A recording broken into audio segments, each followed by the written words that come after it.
Welcome to Migraine Reviews, the show where I've got a fucking headache and don't talk to me. We're going to talk about a series of books called Robot, because they're sitting next to me. Robot.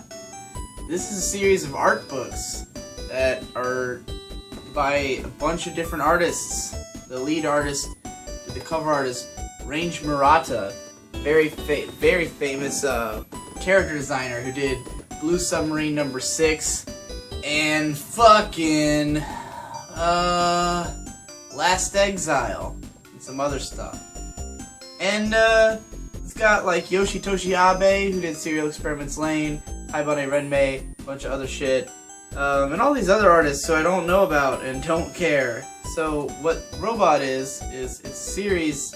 It's sort of like an art book, but each artist does sort of their own thing. So like this guy, Range Murata, he's got some pages of just like normal art, people doing shit. Then there's also comics. Some of the artists do whole full color illustrated comics. So you go through and you've got each artist, their unique style. This is obviously Yoshitoshi Abe because it looks just like Technolize. Some of them are more cartoony and some of them are more real.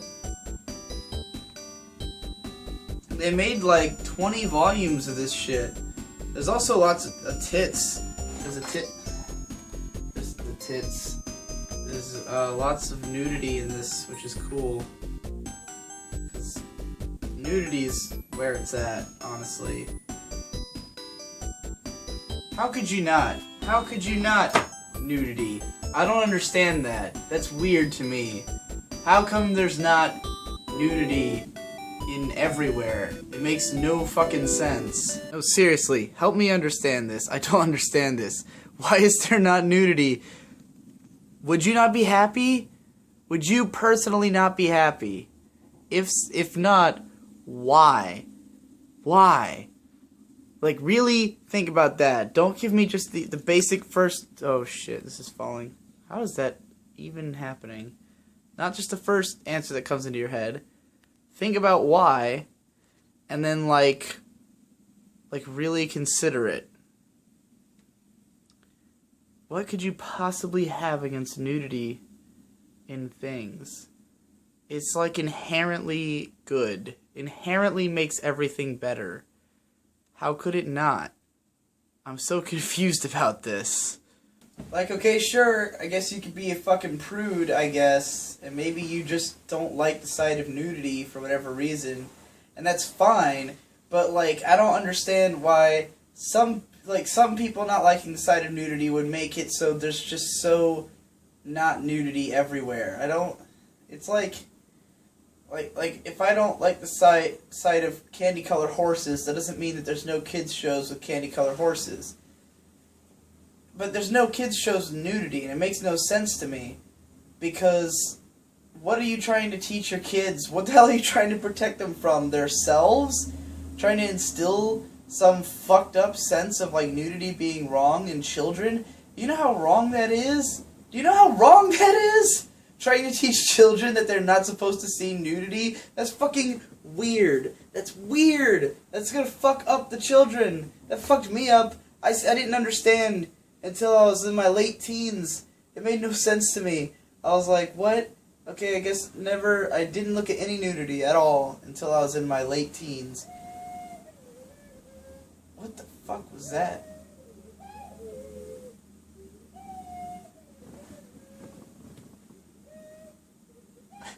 Do you hear that? Please tell me you hear that. What the fuck was that? Okay, I need to find out what that was.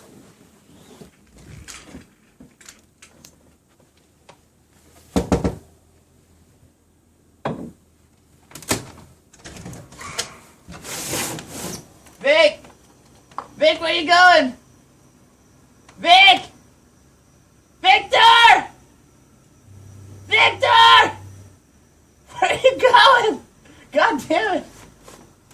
Never rolls down his fucking window. Ever. What were they yelling about? What were they doing? I want to go where they are. I want to go there. Take me with you! Alone. You see my alone? Do you see the alone? Where'd my drink go?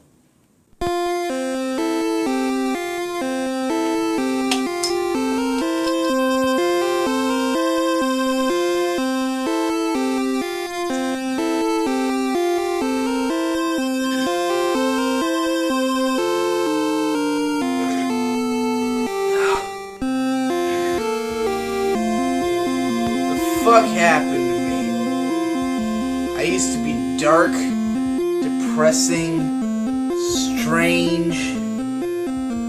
Now I'm a normal guy who does regular videos. I'm not even weird.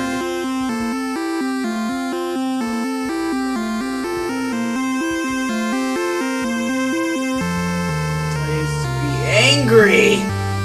I used to hate everyone with a different opinion from me. I don't want to be that guy. I don't want to be hateful. But where's the soul in doing what I know people will like, what I know will help my career, what I know will help me make money? Where's the weird?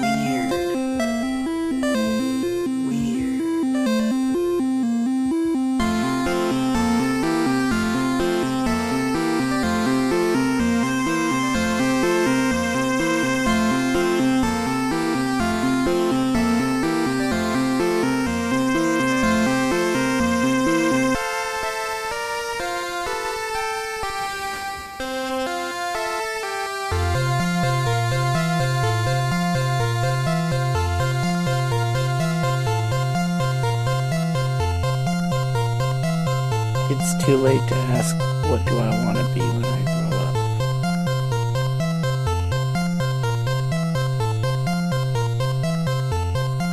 But I still don't really know the answer. The other day I downloaded a lot of lesbian anime pornography.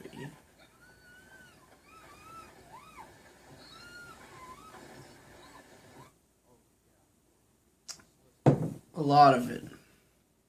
And it was on 4chan, on the U board, the Yuri board. And, you know, I was going through it as a selection process, because not all of it's good. So I was choosing which clips. It's all clips. It was all just like just the clips of lesbian sex scenes from anime, from like shitloads of different shows. And I was keeping the ones I like and throwing away the ones I dislike. So inherently, there's something to analyze or review there, right? Because for me to even be making a decision that there's some that I like and some that I don't like, there must be reasons. There can't not be reasons. Unless it was just a completely arbitrary process. So it stands to reason I could easily write Yuri reviews. But I won't.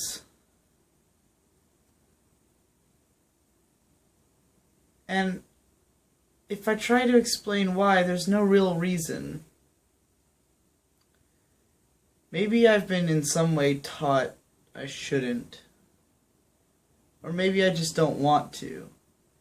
Maybe that specific type of analysis doesn't work well for me. I've written porn reviews in the past, but I always kind of got the sense that I was just doing something wrong, or doing it just to be contrary to whatever. Even though realistically, there should be plenty of people who are actually interested in that, so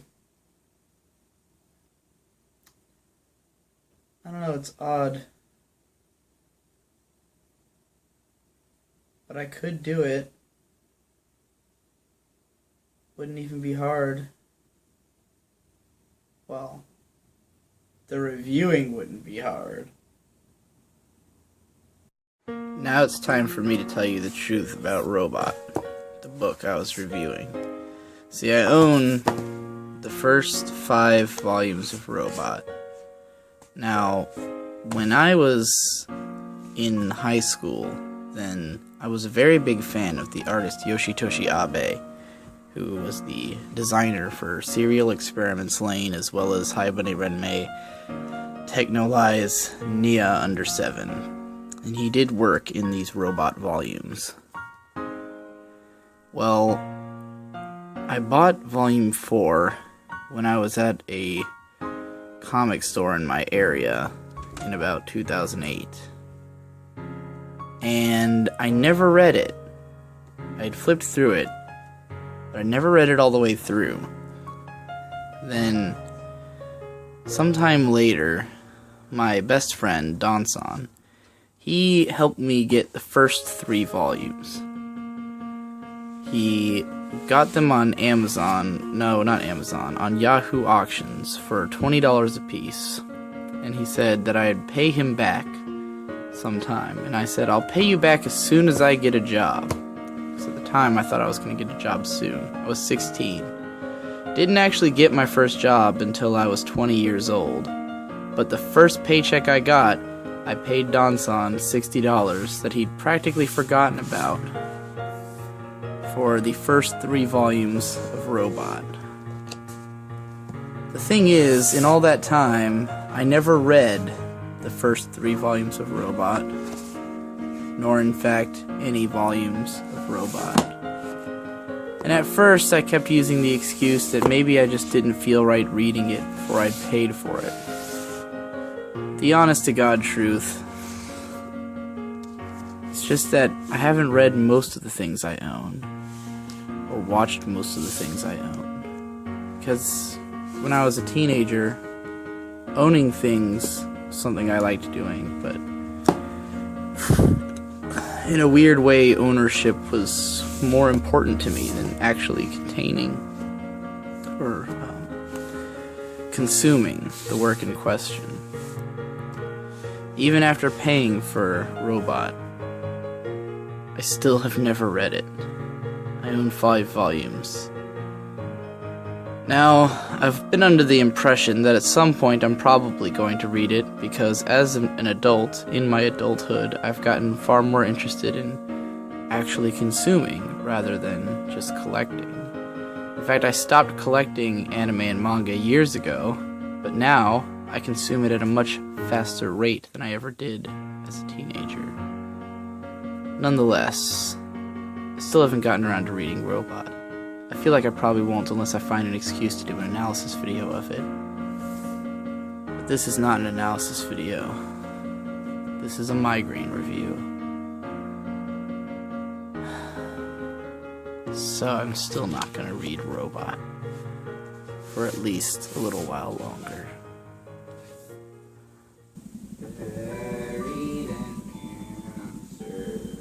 I am your cancer. You were so perfect. I'm not as perfect. I am not worth it. I cannot do this. I can't do anything. I'm so sorry.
around the same period of time when I bought all those robot volumes would have been also when I was really into Gunslinger Girl.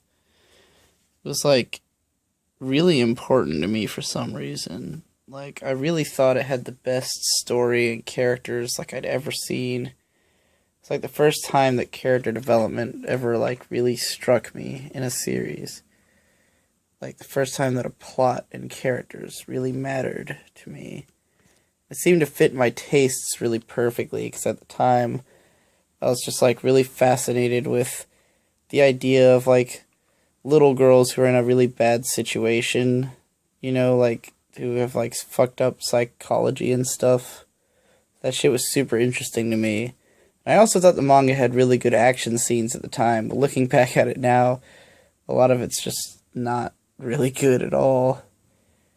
It's weird, because I read Gunslinger Girl now, and it's you know, it's good, but I wouldn't say it's anything standout or special the way I thought it was when I read it when I was like 18 or 16, maybe somewhere around there. 2008 would have been when I got really into it, so 16, I guess. But I still liked it for a while after that. Boogie Pop is the same way. I thought the Boogie Pop novel was like the greatest thing ever conceived, and now looking back on it, it's like really juvenile. But I guess that's what happens when you grow up and you're just not a kid anymore. Ever again. I don't know about you, but I spent my weekend doing something magical and fantastic. I was with some of my best friends in the world at a place full of people who knew me. Fans of mine. People who think I'm cool. We were all at BronyCon, and it was fantastic. I wanted to share that fun with the world, so I took a lot of footage while I was there. I was compiling all that footage into a 2-hour-long vlog, only to realize that I hated it. Because none of the good stuff's on film. The good stuff was lived. The stuff that's on film, most of it is, you know, somewhat staged, or we would turn on the cameras while I was drunk, and then it's just obnoxious because it's not nearly as funny if you're not there at the time. So, I hate all of it. I'm gonna upload some highlight reels, I guess, but editing it gave me a headache, made me realize just... BronyCon wasn't fun because of, like, it wasn't fun because it was like a show. It wasn't like a thing that you would watch unfold. It was fun because we lived it. It was fun as an experience to have. It was fun because we were hanging out with our friends. You know, you can't just show someone a video of you and your friends like joking for 5 minutes and expect them to understand what it meant to us at the time. You know, sometimes you watch the video and it's just stupid jokes. It's not even really funny. It's just me being obnoxious. Us all standing around doing nothing. But to us it was awesome because we're all friends and we don't get to see each other ever. So it was a legitimately fun, exciting experience that we all loved. And the video doesn't capture any of that feeling at all. You cannot put that to video that easily. So it doesn't work. It's stupid. Why do we go to these conventions? If it just leaves us feeling horrible when they're over. Is this like the movie Her? Or those movies where you have to have this beautiful experience only for it to end and you go, oh.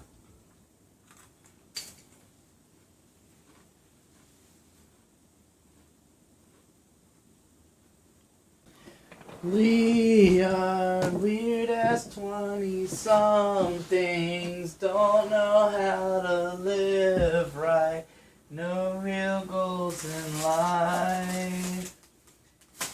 Making weird internet videos, no idea what doing, not sure the real thing.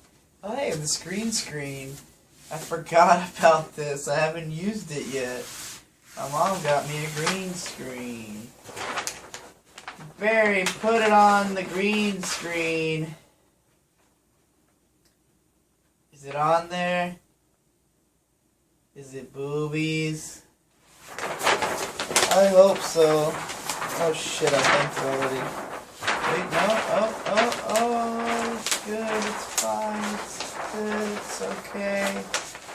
It's fine. It's good, it's okay, it's fine. We are extraordinary assholes. When I was a teenager, or even in my early 20s. No, I guess it was mostly when I was a teenager. I feel like my creative side completely died in my 20s.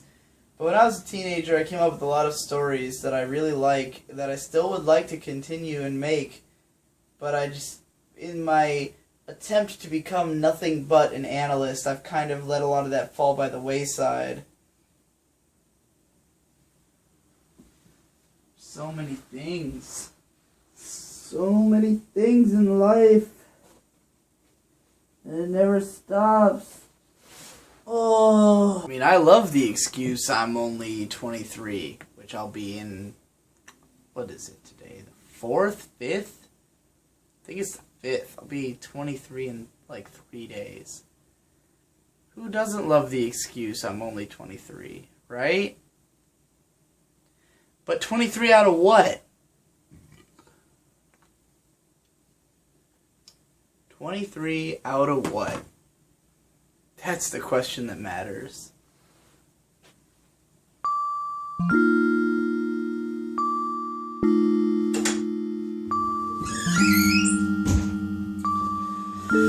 There's a moral to this story.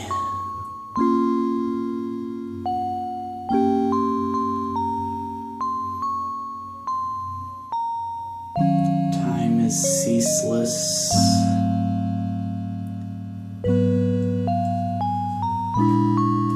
And there's not enough of it. But the only way to make it through is to convince yourself that there's plenty. You have to go on believing that there's plenty of time.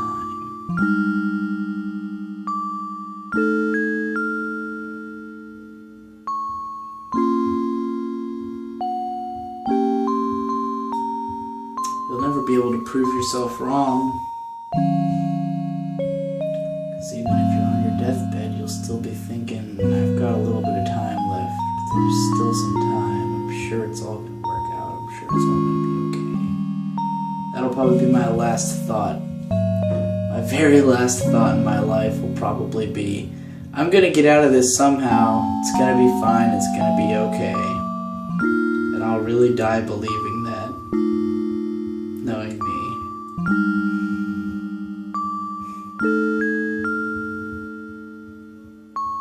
And then I'll be dead. There won't be any time left.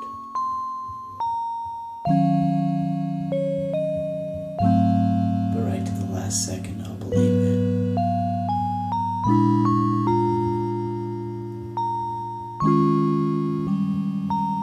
And that's how I'll make it.